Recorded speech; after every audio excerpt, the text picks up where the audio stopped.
Episode के आगाज में आप देखेंगे पेत्रो कहता है सुलेमान भी हमें राज बताने से पहले मर गया, जिसके जवाब में रात को कहता है वो नौजवान जिसे हम लोहार के नाम से जानते हैं वो सिपाही याकूब आगा का बेटा खिज़र है। पेत्रो कहता है अच्छा तो ऐसा है, हर शिकस्त के बाद हमें बड़ी मालूमात मिल रही है, ठीक है तुम यहाँ से जा सकते हो। उसके जाने के बाद पेत्रो डीगो से कहता है हमें जल्द अज जल्द पता लगाना होगा कि अबू मोहम्मद को किसने उठाया है, जिसके जवाब में डीगो कहता है इसके लिए हमें सिल्वियो के पैगाम का इंतज़ार करना होगा। पेत्रो कहता है मुझे सबसे ज़्यादा ये बात सता रही है कि हमारे सामने कौन आ रहा है जो हमारी शिकस्त का बायस बन रहा है, और ना ही उनके पीछे मौजूद ताकत का कोई अंदाज़ा है। अगर हमने जल्द अज जल्द उनका हिसाब नहीं लिया तो हम बहरिया रूम में गर्क हो जाएंगे।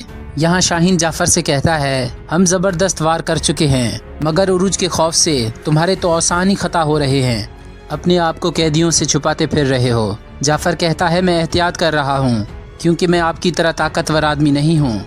अबू मोहम्मद के पीछे बहुत से लोग लगे हुए हैं, अगर हम फिदिया लेकर भाव ताव शुरू करें तो बहुत सारा माल हासिल कर सकते हैं और हदफ बनने से भी बच जाएंगे। फिर आप जहाज़ में बैठकर इस्कंदरिया से कहीं दूर चले जाइएगा जब तक कि ये मामला ठंडा ना हो।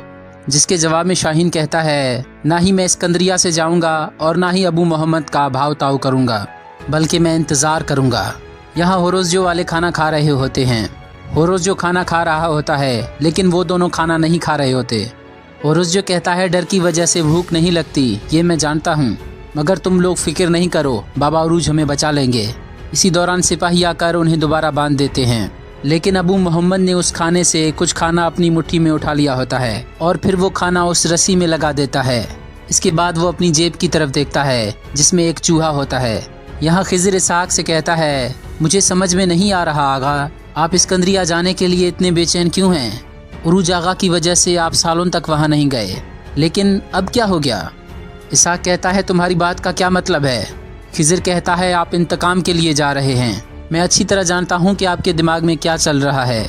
आप जानते हैं कि योर्गो अपनी बेटी देस्बिना के पास गया है क्योंकि दुनिया में उसके सिवा उसका कोई नहीं है।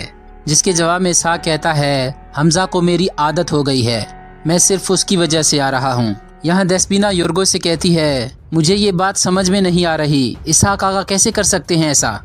योर्गो कहता है मैं तुम्हें बता चुका हूँ, इसहाक मुझे मारने का फैसला कर चुका है क्योंकि वो अपने खानदान की मौत का जिम्मेवार मुझे समझता है। यहाँ जाफ़र आसिया के पास आ जाता है और उसे सोने का सिक्का देते हुए कहता है सिर्फ तुम उरूज के घर में दाखिल हो सकती हो। लेकिन आसिया उसे सिक्का वापस देते हुए कहती है मुझे उरूज के हाथों से नहीं मरना है। जाफ़र कहता है तुम्हें सिर्फ वहाँ से मालूमात हासिल करनी है। आसिया कहती है कैसी मालूमात? जाफ़र कहता है उरूज क्या करता है, कहाँ जाता है, ये सब मालूम करना है। आसिया कहती है मैंने जो सुना जो देखा वही बताऊंगी, लेकिन कमी पेशी की जिम्मेदार नहीं हूँ। जाफ़र कहता है ठीक है। यहाँ इलियास एक शख्स को मार रहा होता है और उससे पूछता है बोलो किलिच बे का बेटा कहाँ है? अगर तुमने नहीं बताया तो तुम्हारे हाथ और पाँव काट दूंगा। जब वो ज़्यादा जज्बाती हो जाता है तो सिकंदर उसे रोक लेता है और कहता है अगर गुस्सा निकालना चाहते हो तो इब्तदा खुद से करो।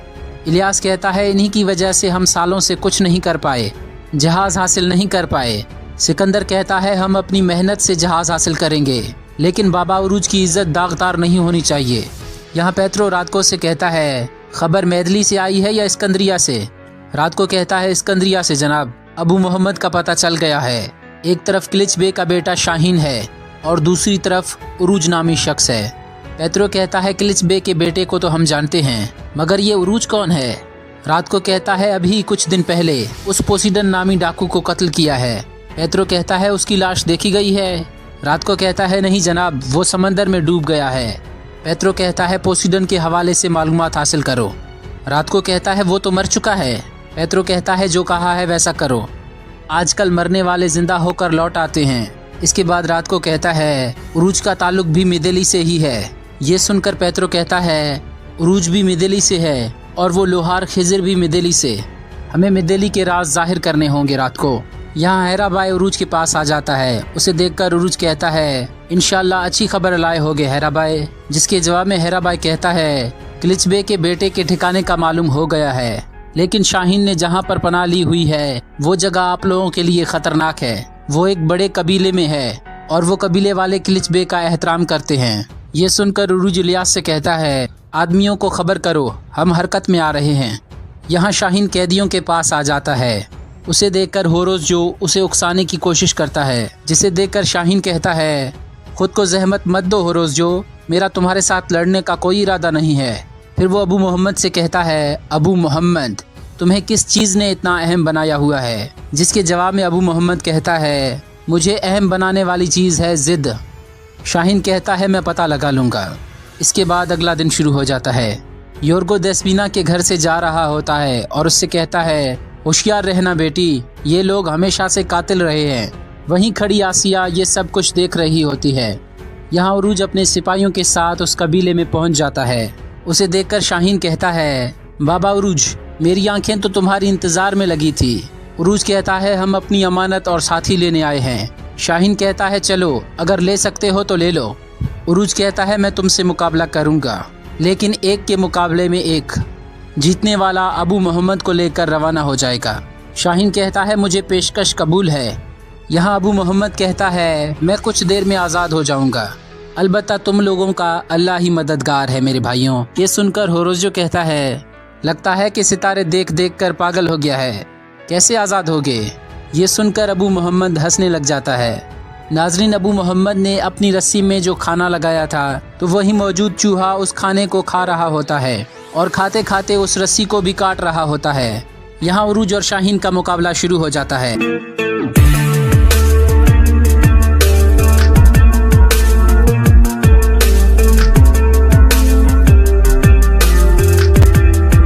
यहाँ आकर एक सिपाही कहता है, अबू मोहम्मद कहाँ है? होरोजो कहता है, तुम लोगों ने अच्छी तरह नहीं बांधा था, वो भाग गया। सिपाही कहता है, तुम लोगों ने मदद की होगी। होरोजो कहता है, अगर हमने मदद की होती तो हम भी कब के भाग चुके होते। फिर वो सिपाही बाहर आकर कहता है, जनाब अबू मोहम्मद फरार हो गया है। शाहीन कहता है, क्या मतलब फरार हो गया है? उरूज कहता है, खेल खेल रहे हो मेरे साथ, क्लिचबे के बेटे ने मार डाला उस बेचारे को। शाहीन कहता है, मैंने किसी को भी नहीं मारा, वो फरार हो गया है। ये सुनकर उरूज उस पर हमला कर देता है। इसी दौरान क्लिचबे वहाँ पर आ जाते हैं और कहते हैं, ठहरो।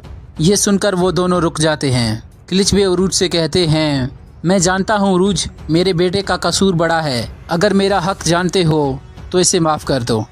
ये सुनकर उरूज कहता है, आपके लिए तो जान भी कुर्बान है क्लिचबे। शाहीन कहता है, ये आप क्या कह रहे हैं बाबा? आप किससे रहम की भीख मांग रहे हैं? ये मेरे साथ मैदान में आए, देखते हैं कि कौन बेहतर है।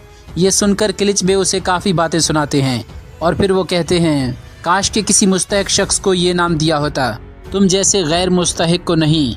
तुम्हें लोग क्लिचबे का बेटा कहते हैं, तुम खुद को देखो और उरूज को देखो।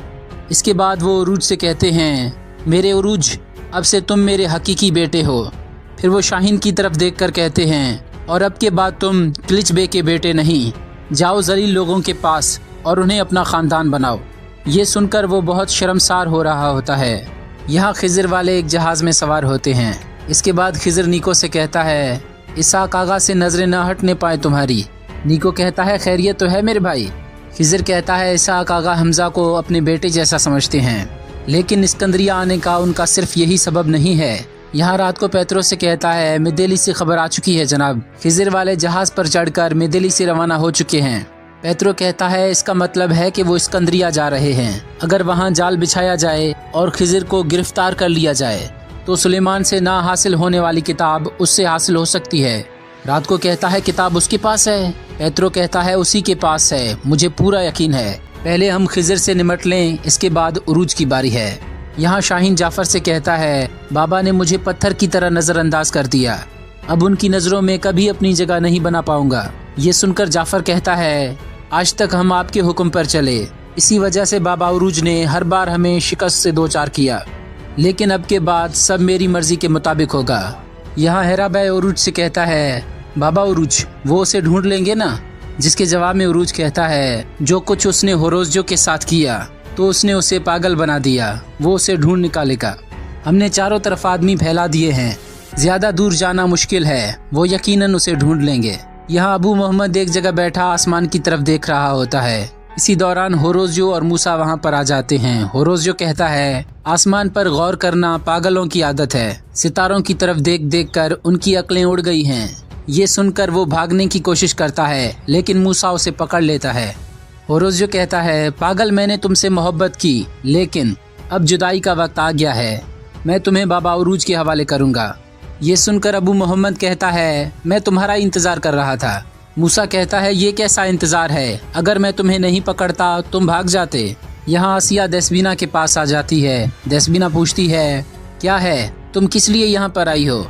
आसिया कहती है, मेरा यकीन करो, मैं जो तुम्हें बताने वाली हूँ तुम्हें उस पर हरगिज निदामत नहीं होगी। ये सुनकर वो उसे अपने साथ घर में ले जाती है। यहाँ वो अबू मोहम्मद को लेकर आते हैं।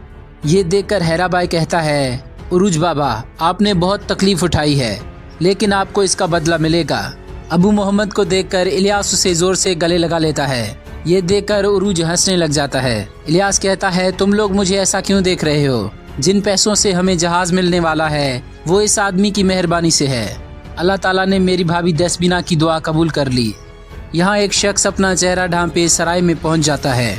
उसे देखकर वहाँ पहरे पर मामूर सिपाही कहते हैं, कौन हो तुम? चोरों की तरह कैसे घुस आए? ये सुनते ही वो उन पर हमला कर देता है और कुछ ही देर में उन सबको जख्मी करके गिरा देता है। जिसके बाद वो सिल्वियो के कमरे में आ जाता है। उसे देखकर सिल्वियो कहता है, कौन हो तुम? जब वो अपना चेहरा दिखाता है तो ये पेत्रो होता है। जिसके बाद पेत्रो उससे कहता है, हाल ही में तुम्हारा सबसे भरोसामंद शख्स उरूज बन गया है, क्या ये दुरुस्त है सिल्वियो? सिल्वियो कहता है, जी जनाब, बिल्कुल।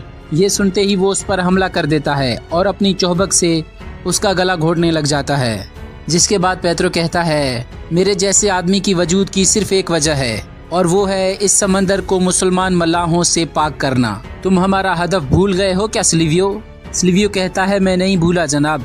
पेत्रो कहता है, तो फिर उरूज के पास इतना काम कहाँ से आया? ये उसे ज्यादा ताकतवर और मशहूर कर देगा। सांप का सर उसकी कम उम्र में ही कुचल देना चाहिए। जजीरा एम्ब्रोस, जजीरा बोजीजा, लिमनोश, तासूश, औराबिया, जजीरा समाद्रिक और मिदेली सुल्तान मोहम्मद ने ये हमसे छीन लिए। अब इन सरजमीनों पर तुर्क परचम बुलंद हैं और अजानों की सदाएं बुलंद हो रही हैं। हमें ये जजीरे वापस लेने हैं सिल्वियो। इसके बाद वो उसे छोड़ देता है और इसी दौरान इजाबेल भी वहाँ पर आ जाती है। इजाबेल कहती है, यहाँ पर क्या हो रहा है और ये शख्स कौन है? सिल्वियो कहता है, ये ताजिर है और इसका नाम अल्फोंसर है। फिर वो पेत्रो से कहता है, ये मेरी बेटी इजाबेल है। यहाँ उरूज समंदर के किनारे खड़ा कुछ सोच रहा होता है और कुछ सोचने के बाद मुस्कुराने लग जाता है। नाज़रीन मोहतरम, यहाँ पर यह एपिसोड ख़त्म हो जाती है।